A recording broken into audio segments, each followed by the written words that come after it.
सबसे पहले तो आप लोगों का बहुत शुक्रिया, आपने पिछली वीडियोस को लाइक किया, सब्सक्राइब किया, जिसके नतीजे में बहुत सारे बहन भाइयों को उनके सवालात के जवाबात भी मिले। बस इसी तरह मुझे आपकी दुआओं की और सपोर्ट की बहुत ज़्यादा ज़रूरत है। मैं आपके लिए इसी तरह के काम के कंटेंट, जिसे कहते हैं कि एक इंफॉर्मेटिव काम के कंटेंट को इंशाल्लाह आपके लिए लाता रहूँगा।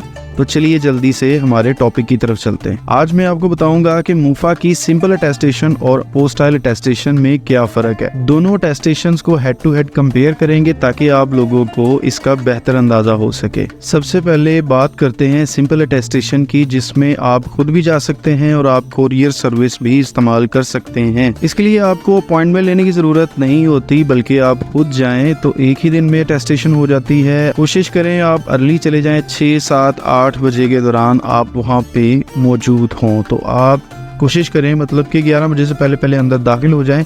अंदर चले गए तो ये घोड़ा, ये मैदान, आप इंशाल्लाह जल्द अज जल्द अटेस्टेशन करवा के ही वापस आएंगे। तो दूसरा तरीका है कोरियर का, तो उसमें आपको तकरीबन 15 से 20 दिन लग जाएंगे। इसका मतलब अगर आपको अर्जेंट है तो आप वॉक इन चले जाएं। अगर आपके पास कुछ दिन है, कुछ टाइम है, तो आप कोरियर सर्विस इस्तेमाल कर सकते हैं। सिंपल अटेस्टेशन में कौन कौन से डॉक्यूमेंट्स शामिल हैं मैं आपको एक दफ़ा दिखा देता हूँ। मूफा की सिंपल अटेस्टेशन पे एक कंप्लीट वीडियो मैंने बनाई है, उसका लिंक नीचे डिस्क्रिप्शन में मैं दे दूंगा, तो आप ज़रूर मुलाहिजा कीजिएगा। इंशाल्लाह आपको बहुत ज़्यादा मालूमात और फ़ायदा मिलेगा उससे। अगर मज़ीद आपका कुछ क्वेश्चन है तो ऑलरेडी मैंने व्हाट्सएप नंबर दे रखा है, तो आप मुझसे रब्ता कर सकते हैं। कोई क्वेश्चन है तो आप पूछ सकते हैं, कमेंट में पूछ सकते हैं। Feel free to contact me, इंशाल्लाह I will definitely reply you. दूसरी तरफ अपोस्टाइल अटेस्टेशन के लिए आपको पहले ऑनलाइन अकाउंट बनाना पड़ता है, अटेस्टेशन के लिए अप्लाई करना पड़ता है, अपॉइंटमेंट लेनी पड़ती है और फिर उसके बाद मुकर्रर तारीख पर आप खुद जा सकते हैं या आप कोरियर सर्विस भी इस्तेमाल कर सकते हैं। इसका इंतखाब आपने ड्यूरिंग एप्लीकेशन प्रोसेस करना होता है। आपने वॉक इन जाना है या फिर आप कोरियर सर्विस इस्तेमाल करेंगे। अगर वॉक इन जाते हैं तो फिर भी कोई मसला नहीं है, रश नहीं होगा इतना। 10 से 12 लोगों की अपॉइंटमेंट होती है।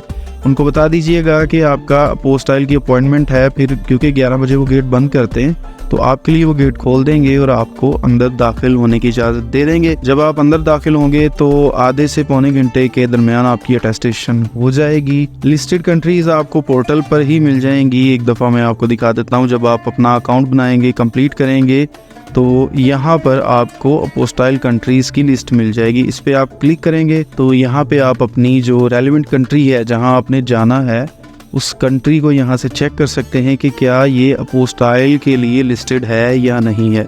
अगर लिस्टेड है तो ही आप अपोस्टाइल करवाएं, अगर लिस्टेड नहीं है तो अपोस्टाइल नहीं होगा, क्योंकि वो कंट्री ही सिलेक्ट नहीं होगी।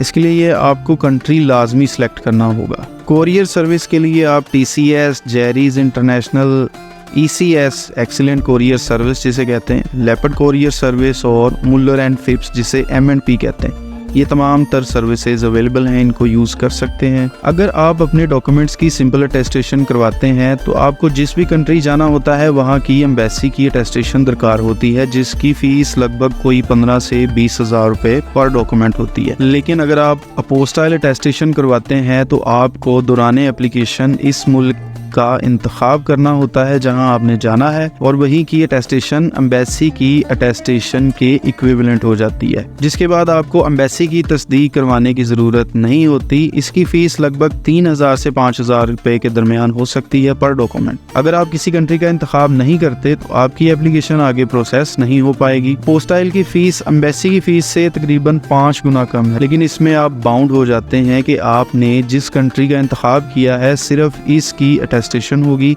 इसके अलावा अगर आप किसी और कंट्री के लिए अटेस्टेशन करवाना चाहते हैं तो नए सिरे से अपोस्टाइल अटेस्टेशन करवाना होगा। इसलिए मैं आपको मशवरा दूंगा कि अगर आपको इस बारे में अभी कंफर्म नहीं है कि आपने किस मुल्क जाना है या जा सकते हैं और सिर्फ अपने डॉक्यूमेंट्स की तस्दीक मुकम्मल करने की गर्ज से ये अटेस्टेशंस करवा रहे हैं, तो आप सिंपल अटेस्टेशन का इंतखाब करें, ताकि जब आपका कंट्री कंफर्म हो जाए तो आप सिर्फ उस कंट्री की एम्बेसी से ही अटेस्टेशन करवाएं।